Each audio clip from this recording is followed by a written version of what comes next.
చౌహాన్ గారు, మహేశ్వర్ రెడ్డి గారు, శ్రీ ప్రకాష్ జావదేకర్ గారు, తరుణ్ చుగ్ గారు, డాక్టర్ ఎస్ ప్రకాష్ రెడ్డి గారు, వేదల శ్రీరామ్ గారు, రామకృష్ణుడు గారు అందరినీ కూడా స్వాగతం పలుకుతూ ఈ యొక్క కార్యక్రమాన్ని ముందు తీసుకెళ్లాల్సిందిగా శ్రీ కిషన్ రెడ్డి గారిని మాట్లాడాల్సిందిగా కోరుతున్నాం. శ్రీ పొంగులేటి శ్రీనివాసరెడ్డి గారిని వేదికపై ఆహ్వానిస్తున్నాం.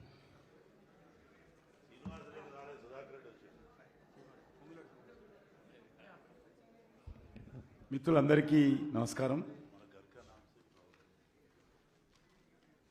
ప్రస్తుతం తెలంగాణలో జరుగుతున్నటువంటి శాసనసభ ఎన్నికలకు సంబంధించి భారతీయ జనతా పార్టీ ఎన్నికల ప్రణాళిక ఎలక్షన్ మేనిఫెస్టో మనం రిలీజ్ చేసుకోబోతున్నాం. పార్టీ సీనియర్ నాయకులు, భారత హోంశాఖ మంత్రులు గౌరవనీయులు శ్రీ అమిత్ షా గారు, తెలంగాణ బీజేపీకి సంబంధించినటువంటి ఎన్నికల ప్రణాళిక విడుదల చేయడానికి రావడం చాలా సంతోషం. వారిని ఈ యొక్క ఎన్నికల ప్రణాళిక ఆవిష్కరించాల్సిందిగా కోరుతా ఉన్నాను.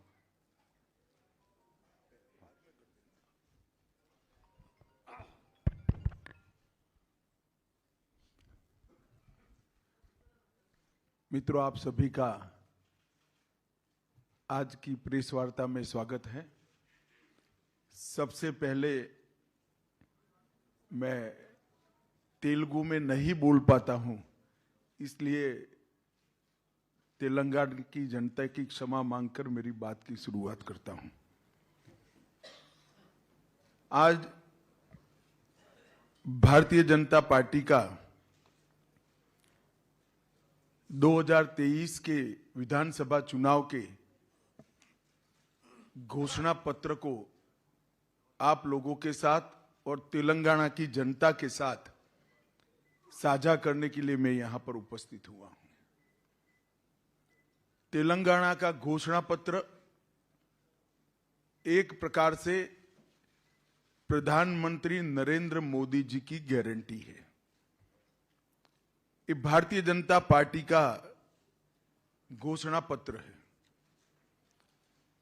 भारतीय जनता पार्टी की स्थापना से अब तक का ट्रैक रिकॉर्ड है, चाहे हमारी राज्य सरकार बनी, चाहे हमारी केंद्र सरकार बनी, हमने हमारे घोषणा पत्र को 5 दशकों तक सातत्यपूर्ण तरीकों से निभाते हुए भी हमारे वादे पूरे किए। चाहे धारा 370 हटाने का वादा हो, चाहे राम मंदिर अयोध्या में बनाने का वादा हो, चाहे ट्रिपल तलाक को समाप्त करने का वादा हो, चाहे गरीब कल्याण की दीनदयाल उपाध्याय जी की मूल नीति का सवाल हो, हम सातत्यपूर्ण तरीके से जनसंघ के समय से अब तक हमारे वादों पर खरे भी रहे हैं। और जब हमें पूर्ण बहुमत देश की जनता ने दिया, ये सारे वादों को हमने पूरा भी किया है। देश की जनता इसकी साक्षी है। जहां तक तेलंगाना का सवाल है, मित्रों, अटल जी की सब देश में सरकार थी। अटल जी ने छत्तीसगढ़, झारखंड और उत्तराखंड का गठन किया था। कहीं पर भी कोई लड़ाई झगड़ा न हुआ और नए बने हुए राज्य और मदर स्टेट के बीच में कोई बैर भी नहीं हुआ। परंतु सालों तक तेलंगाना की मांग को कांग्रेस ने ठुकराया और फिर आनन फानन में चुनाव में एक एज लेने के लिए अकुदरती तरीके से जल्दबाजी में तेलंगाना बनाने का काम किया। कांग्रेस ने कभी भी तेलंगाना की मांग का समर्थन नहीं किया था, जबकि भारतीय जनता पार्टी ने 1997 से काकीनाडा में उस वक्त की आंध्र प्रदेश बीजेपी की इकाई ने एक वोट दो राज्य का नारा दिया था, वो नारे को हम लगातार समर्थन करते रहे।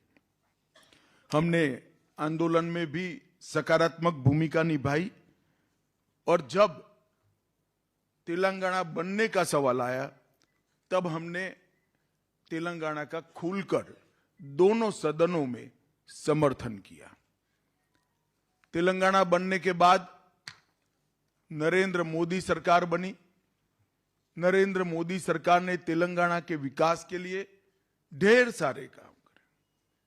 कांग्रेस पार्टी ने 2004 से 2014 तक संयुक्त आंध्र प्रदेश को डिवेल्यूशन और ग्रांटिंग एड का 2 लाख करोड़ रुपया दिया था, सिर्फ 2 लाख करोड़ रुपया। इसके सामने भारतीय जनता पार्टी की सरकार ने, नरेंद्र मोदी जी ने अकेले तेलंगाना को 2,50,000 करोड़ रुपया ये 9 साल में दिया है। इसका मतलब हमने 160% ज्यादा दिया है। 2 गुना से ज्यादा पैसा देने का काम भारतीय जनता पार्टी की सरकार ने किया। इसके अलावे अभी अभी 900 करोड़ रुपए की लागत से समक्का सरक्का सेंट्रल ट्राइबल यूनिवर्सिटी, हल्दी के किसानों के लिए वैल्यू चेन और एक्सपोर्ट को बढ़ावा देने के लिए नेशनल टर्मरिक बोर्ड और कृष्णा वाटर डिस्प्यूट ट्रिब्यूनल 2 की टर्म्स ऑफ रेफरेंस को भी अभी अभी मोदी जी ने अप्रूव किया है। राष्ट्रीय राजमार्गों में लगभग 56,000 करोड़ के नए रोड तेलंगाना को जोड़ने वाले बनाए।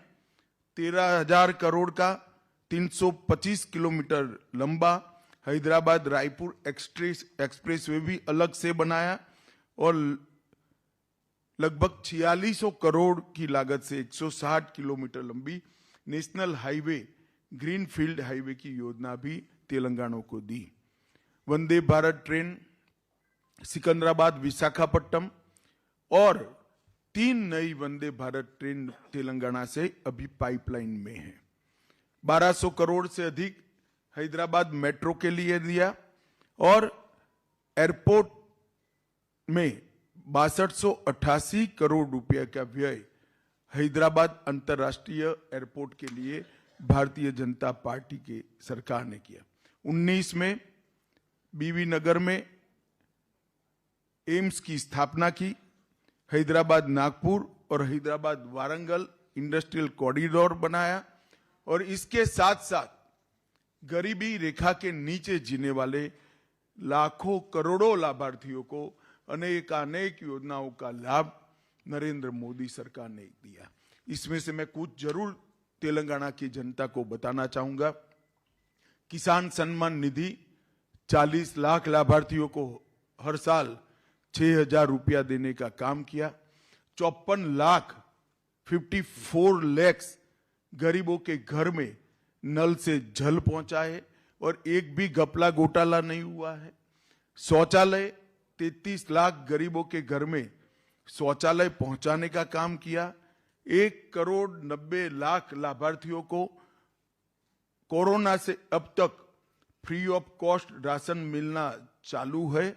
मुफ्त में 5 किलो राशन प्रति व्यक्ति प्रति माह मिल रहा है और मोदी जी ने घोषणा की है कि अगले 5 साल तक ये चालू रहेगा।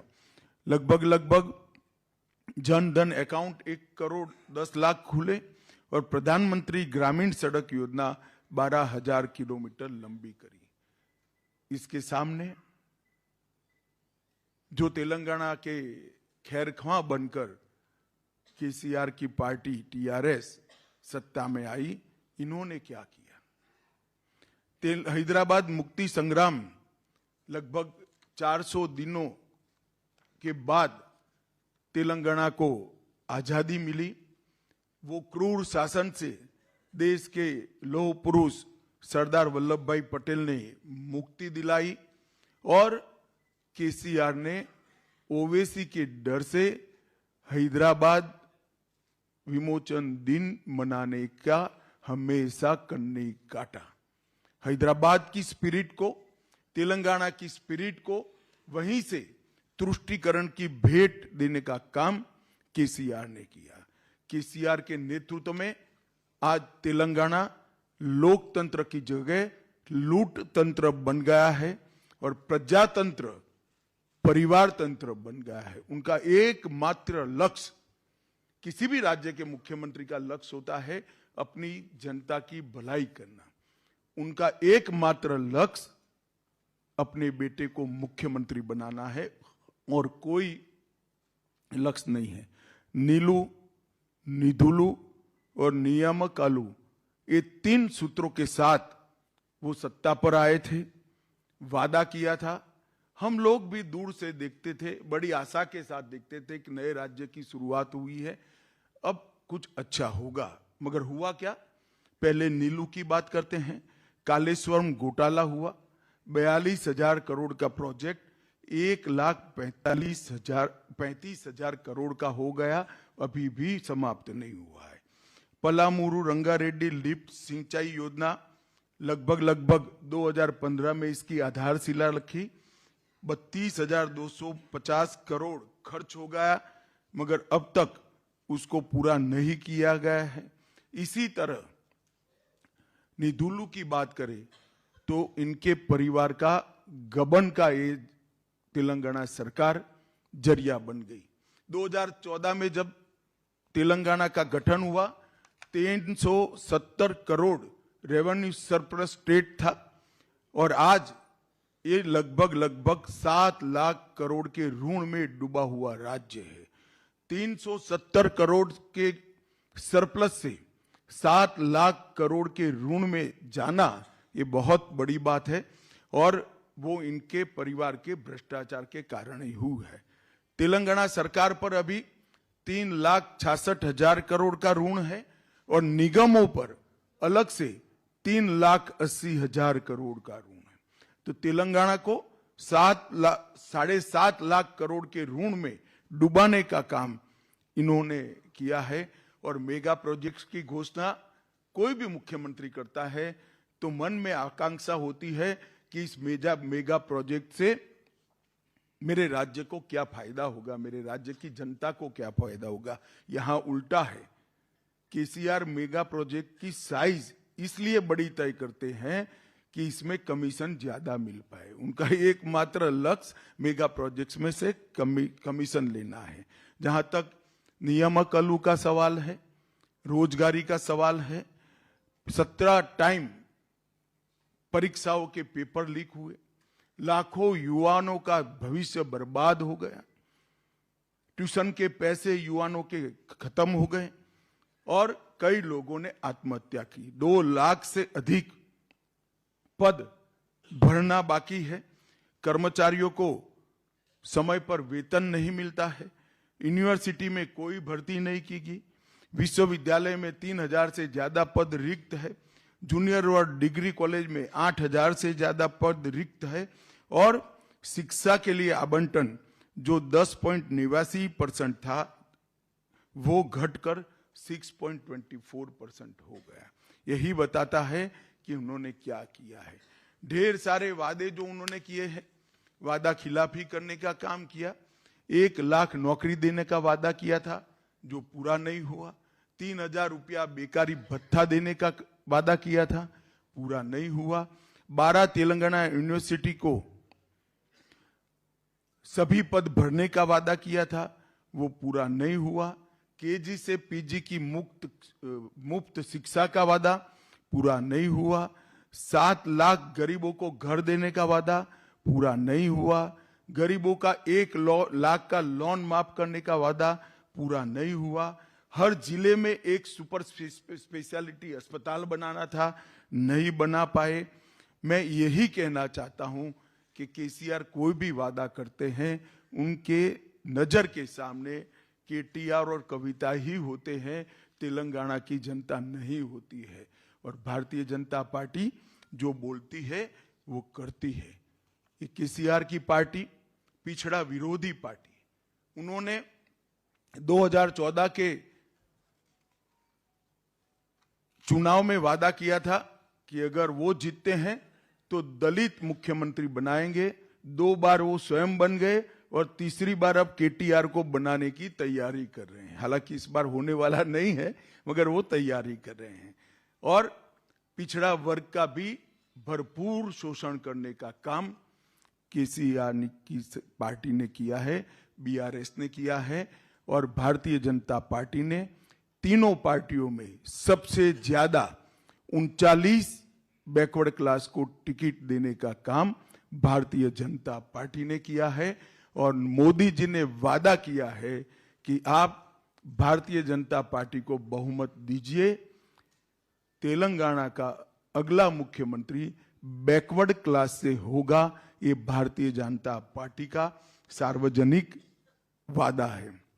भ्रष्टाचार की कोई सीमा नहीं है। कालेश्वर परियोजना हो, शराब घोटाला हो, पोल्ट्री चारा घोटाला हो, ग्रेनाइट घोटाला हो, बाईपास घोटाला हो, और लगभग कार्तिकीय मिशन में 22,000 करोड़ का बजट के सामने पूरा खर्च होने के बाद 65% भी काम पूरा नहीं हुआ है। घोटालों की एक बड़ी लंबी सूची केसीआर ने 10 साल के अंदर तैयार की है, और उनको अब डर भी नहीं रहा है, क्योंकि हर आदमी पहली बार कुछ गलत करता है तो डरता है, दूसरी बार करता है तो थोड़ा कम डरता है। करते करते इन्होंने इतने घोटाले कर दिए कि अब डर भी नहीं बचा है। निर्लज्जता के साथ वो घोटाले कर रहे हैं। और अल्पसंख्यक तुष्टीकरण की राजनीति, केसीआर साहब का चुनाव चिन्ह कार है, मगर कार का स्टीयरिंग उनके हाथ में नहीं है, मजलिस के हाथ में है। कोई भी फैसला करना हो, मजलिस क्या कहेगी वो सोचकर फैसला कहते हैं। पूरे देश भर में एकमात्र राज्य तेलंगाना ऐसा है जहां मुस्लिमों को रिलीजियस रिजर्वेशन देने का काम हुआ है। एक गैर संवैधानिक है। भारतीय जनता पार्टी ने तय किया है कि गैर संवैधानिक रिजर्वेशन को समाप्त कर ओबीसी को रिजर्वेशन हम बढ़ाएंगे, एससी एसटी का भी न्यायिक रिजर्वेशन बढ़ाएंगे। उन्होंने ढेर सारे ऐसी घोषणाएं की हैं, मैं इसको रिपीट करना नहीं चाहता।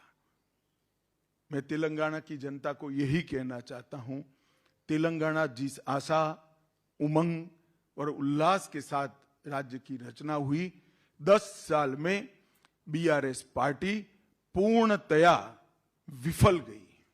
सिर्फ तांत्रिकों की एडवाइस पर चलते हैं, और तांत्रिकों की एडवाइस पर पार्टी का नाम भी बदल देते हैं।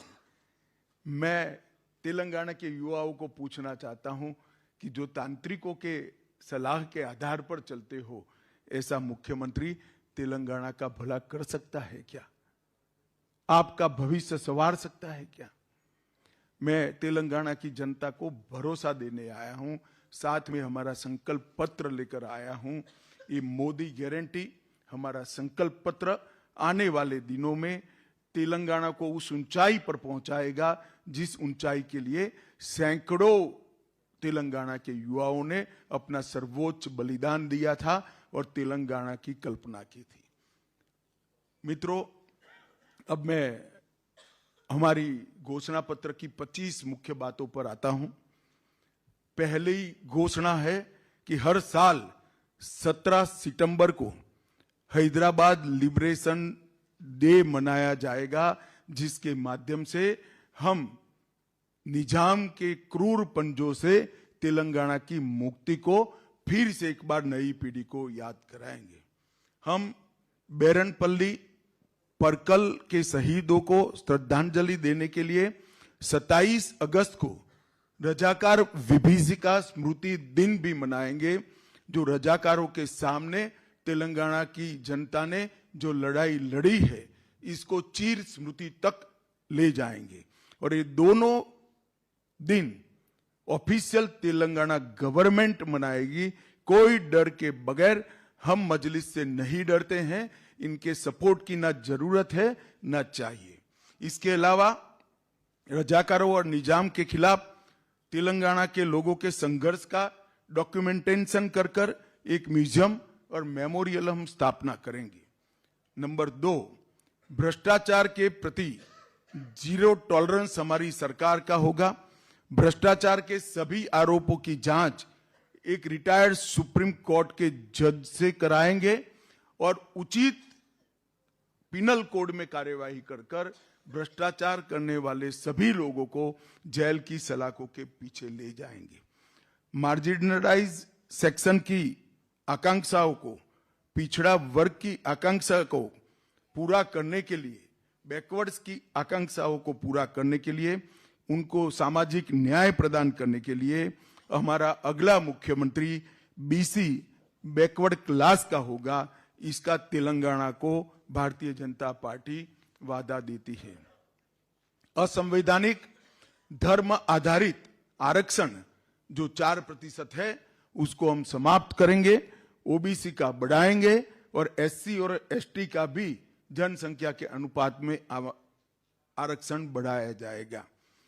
महंगाई कम करने के लिए मोदी जी ने कई बार वहां पर ड्यूटी कम करी है, परंतु केसीआर ने नीचे वेट घटाकर इसको कोऑपरेट नहीं किया। शायद तेलंगाना सबसे ज्यादा महंगे पेट्रोल डीजल वाला राज्य आज देश भर में है। महंगाई कम करने के लिए भाजपा सरकार बनने के बाद 7 ही दिन में पेट्रोल और डीजल पर वैट की कटौती कर पेट्रोल और डीजल को हम सस्ता करने का काम करेंगे।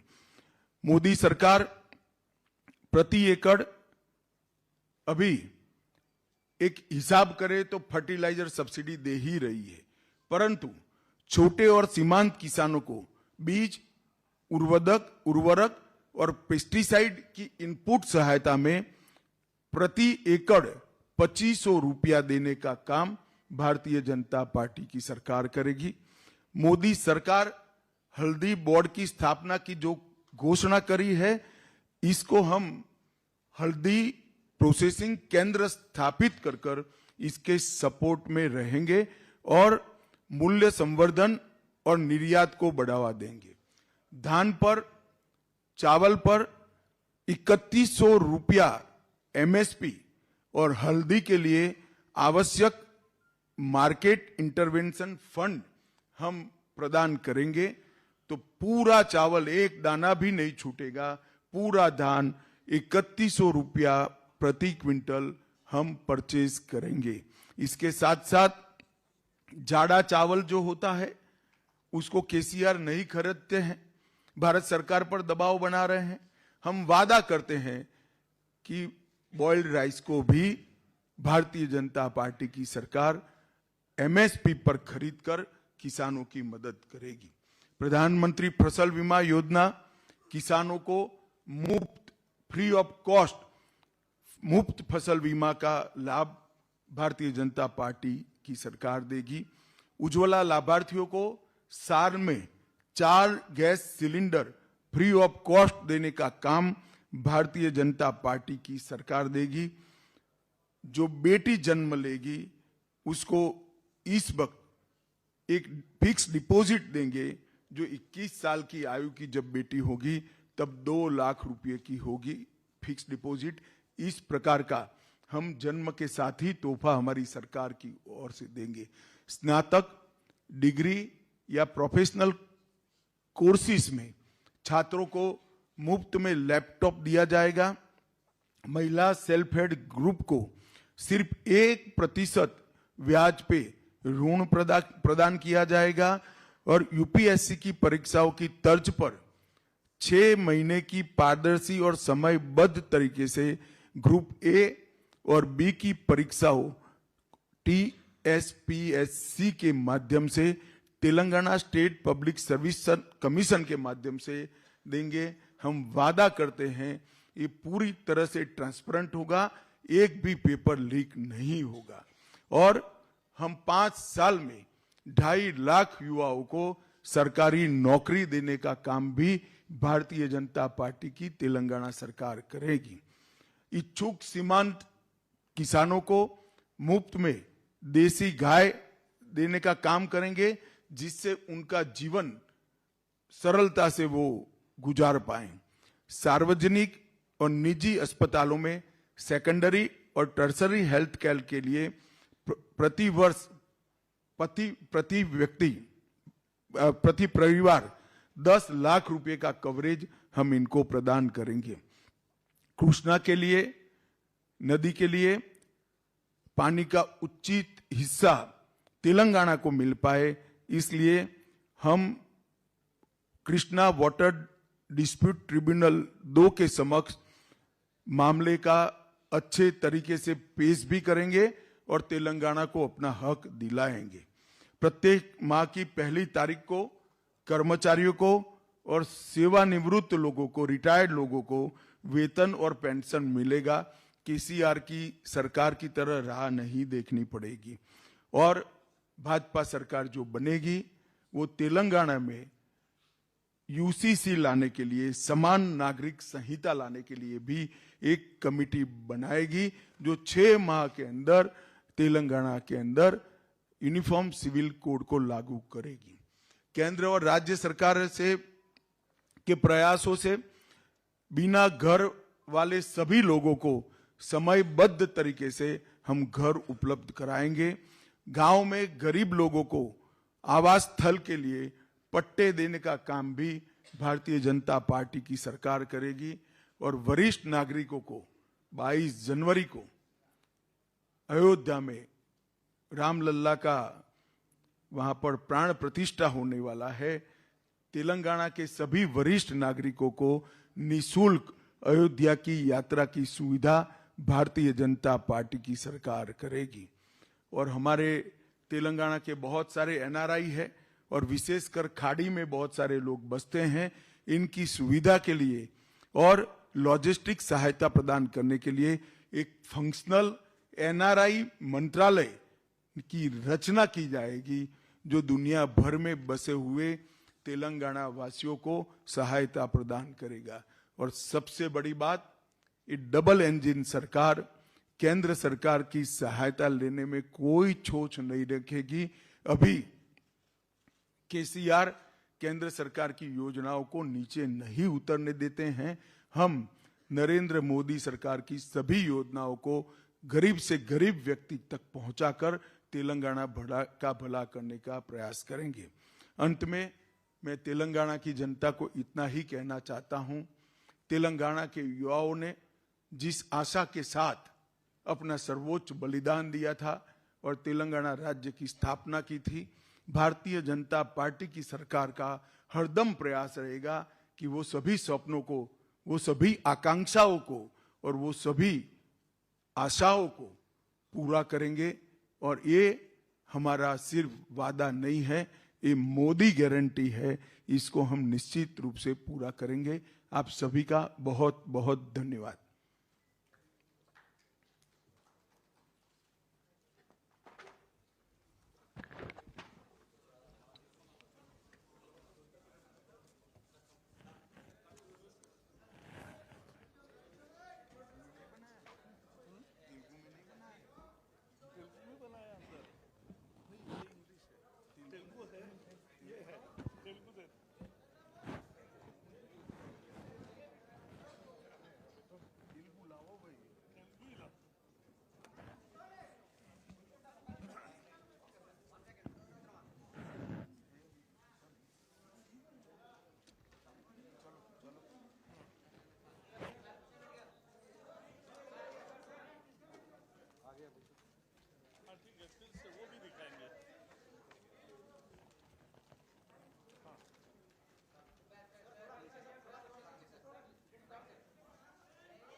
फोटोग्राफर सारे बैठ जाए, फोटोग्राफर बैठ जाओ भैया, ओए बैठ जाओ,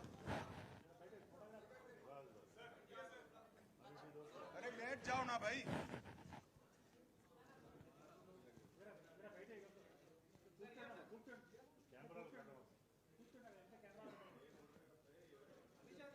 अब खड़े हो जाओ, फोटोग्राफर ले लो आराम से।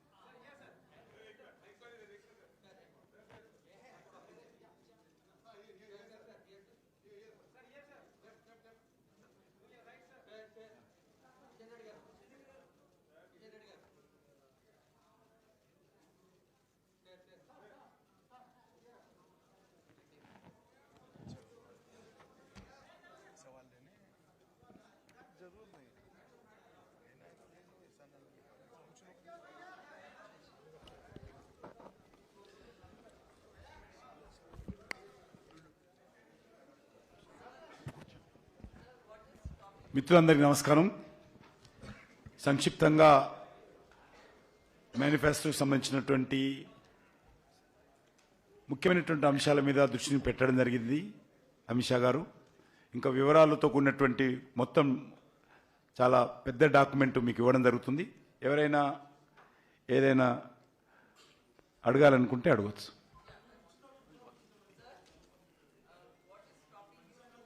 ఉన్నది.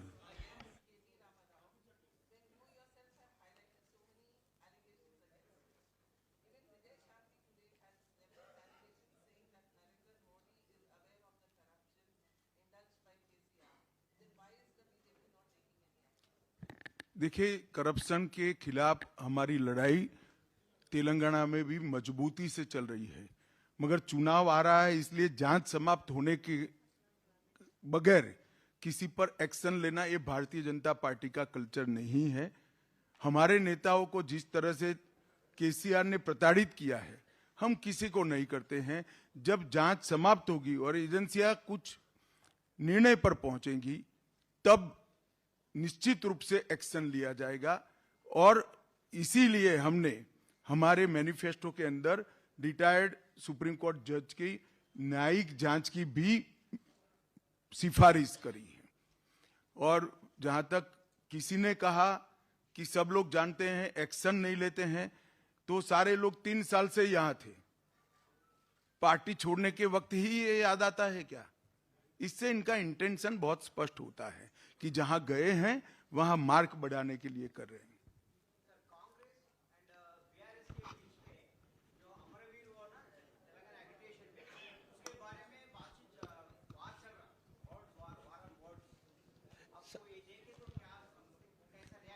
देखिए, हम वॉर ऑफ वर्ड में विश्वास नहीं करते हैं।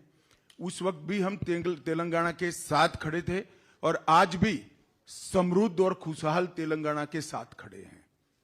सर, आशीष इस तरफ एबीपी न्यूज से। सर, चिदम्बरम साहब आए थे यहाँ पे, कांग्रेस के पूर्व गृह मंत्री रहे, जिस समय एजिटेशन चल रहा था जिसका आप जिक्र कर रहे हैं, उन्होंने वो इससे संबंधित ही सवाल किया था। उन्होंने कहा कि जो लोगों ने, जिन युवाओं ने सुसाइड किया था, जिनकी मौत हुई थी तेलंगाना एजिटेशन के दौरान, उसके लिए वो क्षमा तो मांगते हैं, लेकिन उसके लिए सरकार को दोषी नहीं बनाया जा सकता। और उसको लेकर काफ़ी ज़्यादा चर्चा चल रही है कि जिन लोगों ने सुसाइड किया या जिन लोगों ने जान दी एजिटेशन के दौरान, उसकी जिम्मेदारी किसके ऊपर होती है? बीजेपी का किस पे क्या रुख है? और देखिए, स्पष्ट रूप से जो अधिकार क्षेत्र में होता है उसकी होती है। जब हमारे समय में 3 राज्य बने तो कहीं रक्तपात नहीं हुआ। समय पर तीनों राज्य का विभाजन हुआ, बिहार, मध्य प्रदेश और मध्य प्रदेश, बिहार और उत्तर प्रदेश।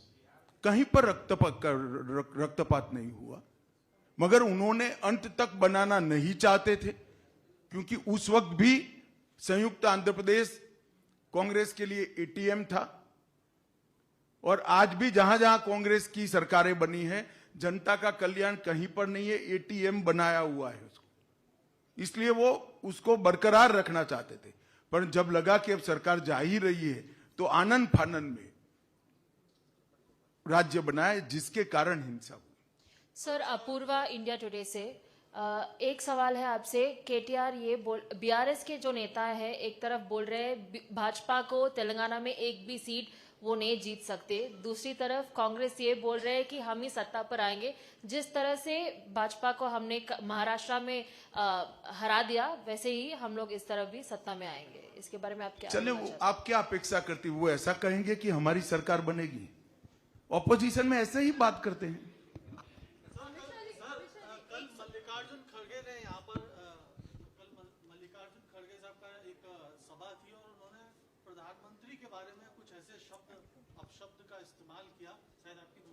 चले, तो तेलंगाना की जनता ने निर्णय करना है इस पर। मैं इतना कहता हूं कि आप तक गुजरात के मुख्यमंत्री पद पे मोदी जी थे, तब से लेकर आज तक जिन्होंने इनके लिए अपशब्द बोले हैं, जनता ने चुनाव में इनका हिसाब बरोबर करा है। अमित शाह जी, सुरेखा इंडिया टीवी से।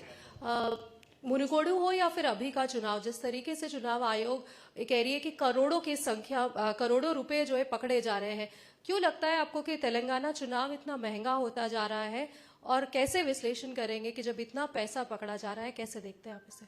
देखिए, हम तो इसके भुक्तभोगी है।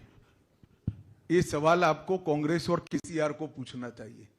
अभी मेरे सारे प्रत्याशी यहां बैठे हुए, हमें पैसों की कमी है, कमी है, कमी है कर कर, तो हम तो भुक्तभोगी है। हम तेलंगाना की जनता को पूछते हैं, करोड़ों रुपया, अरबों रुपया पकड़ा जा रहा है, ये आपका है, तेलंगाना की जनता का है जो चुनाव में बहाया जा रहा है।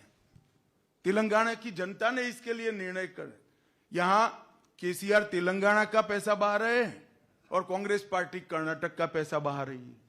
हमारी ये पॉलिसी नहीं है। हम एजेंडा के आधार पर चलते हैं और एजेंडा के आधार पर चुनाव लड़ते हैं, एजेंडा के आधार पर चुनाव जीतते हैं। शाहजी, मैं हिंदी मिलाप से हूँ, विकास जगताप है मेरा नाम। आपने कहा कि 4 सिलेंडर हम फ्री देंगे उज्ज्वला लाभार्थियों को। 10 साल से आपकी सरकार है, गैस सिलेंडर का रेट आप कम नहीं किए हैं और फ्री बी के खिलाफ है आप, और आप लोग कहते हैं कि 4 सिलेंडर हम देंगे। दूसरा है, एक नवजात बालिका के लिए आपने 21 साल तक के लिए 2 लाख रुपए का डिपॉजिट, 2 लाख रुपए की कीमत 21 साल में कितनी रहेगी, आप ये बताइए। आप कितना चाहते हैं? 20 करोड़ का चाहते हैं? आपकी इच्छा भैया, है। ऐसा है, एक गुड जेस्चर है। जैसे जैसे समय आगे बढ़ेगा, सरकार इस पर जरूर पुनर्विचार करेगी। और आज तक गरीबों को अगर किसी ने गैस, घर में बिजली, नल से पानी, शौचालय अगर किसी ने दिया है, फ्री इलाज, फ्री राइस किसी ने दिया है, तो केवल बीजेपी ने दिया है। ये हमारा ट्रैक रिकॉर्ड है।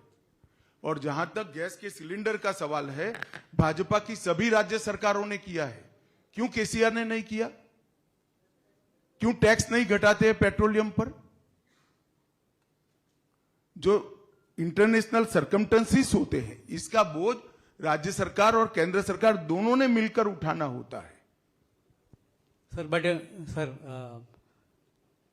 एक्चुअली जो पैसे इलेक्टोरल बॉन्ड्स के हिसाब से आता है, 80% तो बीजेपी को आता है। And another thing is the petroleum prices are less than what they were in the UPA time, but still we are paying higher amount right now then earlier. भैया, आप चुनाव लड़े नहीं होकर काउंसिलर का चुनाव लड़ दो। करप्शन का पैसा बांटने के लिए होता है, और कम बॉन्ड इसके पास आता है जो ज्यादा कैश लेता है। अगर वो भी कैश लेना बंद कर दे तो उनका बॉन्ड बढ़ जाएगा। भ्रष्टाचार आरोपण कर रहे हैं, अभी तक एक्शन नहीं ली है। इसलिए राजगोपाल रेड्डी, विवेक वेंकट स्वामी, विजय शांति पार्टी छोड़ के कांग्रेस में गया। सेंट्रल में बीजेपी अधिकार है, सेंट्रल एजेंसी उसका अंदर रहता ना, क्यों एक्शन नहीं ले रहे हैं? बीजेपी और बीआरएस एक ही है, इसलिए पार्टी छोड़ के जा रहे हैं, बोल रहे हैं वो लीडर्स। सेंट्रल एजेंसी चुनाव के वक्त एक्शन इसलिए नहीं ले रही है, अभी जांच चल रही है। हमारी सेंट्रल एजेंसी केसीआर और कांग्रेस की तरह पॉलिटिकली नहीं चलती है, वो स्वतंत्र रूप से चल रही है। और जिन तीनों लोगों का आपने नाम दिया, वो कब के थे? एक बार भी मुझे रिमाइंड नहीं कराया, एक बार भी नहीं कराया। सिर्फ बीसी की घोषणा होने के बाद बैकवर्ड क्लास का मुख्यमंत्री होने की शुरुआत जब चर्चा पार्टी में शुरू हुई, तीनों ने बारी बारी भाजपा छोड़ी। मगर इनके कारण हम हमारी पॉलिसी चेंज नहीं कर सकते हैं। भारतीय जनता पार्टी ने सोच समझ कर तय किया कि तेलंगाना में एक बैकवर्ड क्लास का सीएम बनाएंगे। ये होते ही जिनके मन में कुछ पड़ा था वो निकलने लगे। ठीक है भाई, सब अपना अपना भविष्य तय करे, मगर कम से कम झूठ नहीं बोलना चाहिए।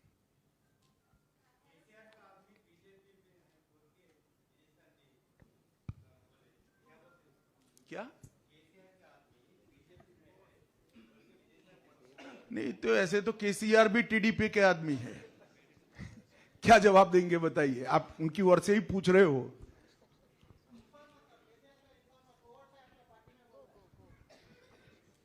मैंने कहा ना भाई, केसीआर स्वयं टीडीपी से आए हैं। So yesterday, Mr. Prakash Javadekar had said that once BJP comes to power, there will be an inquiry against the Tharani portal. And it was said that it will be spelled out in the manifesto, how the inquiry will be done. नहीं, शायद मैं हिंदी में आपको समझा नहीं पाया। हमने कहा कि एक रिटायर्ड सुप्रीम कोर्ट की अध्यक्षता में सारे भ्रष्टाचार के मामलों के लिए एक आयोग बनाएंगे जो इसकी जांच करेगा, जिसमें धरनी पोर्टल भी आता है। सर श्रीनिवास सर V6 एक समय बीजेपी मजबूत थी, तेलंगाना में आप डाउन हो गया बीजेपी, क्या आपको पता है? आपके पास कोई थर्मोमीटर है क्या? हाउ डाउन अप का वो तो मुझे भी दे देना, काम में आएगा मेरे। Sir, this is Pani Hiran from Hans India. Here you have announced Arogya Sri. It is a health scheme you are announcing. You announced it just now. But your state election committee chairman, Etel Rajendra, is going to every town and assuring that we will give free education and free health. Which is your manifesto? You was the one you released or what he is saying? नहीं, वो राजेंद्र जी सच ही कर रहे हैं। 99.9% का medical खर्चा 10 लाख से ज्यादा नहीं है, इसलिए वो फ्री ही हो जाता है। सर श्रीधर आरडीवी सब, और बाकी जो 0.01% बढ़ता है उसको मुख्यमंत्री राहत कोष से मदद करेंगे। सर इधर आप लोग, आपका पार्टी का लोग बोल रहा है तेलंगाना में कितना सीट भी आ जाओ बीजेपी गवर्नमेंट फॉर्म करता बोल रहा है। कैसे फॉर्म करता आप गवर्नमेंट? इधर 2 सीट आने, 3 दिसंबर को देख लेना कैसे फॉर्म करता है। चलिए धन्यवाद भैया, मुझे लगता है लाइक, शेयर, सब्सक्राइब।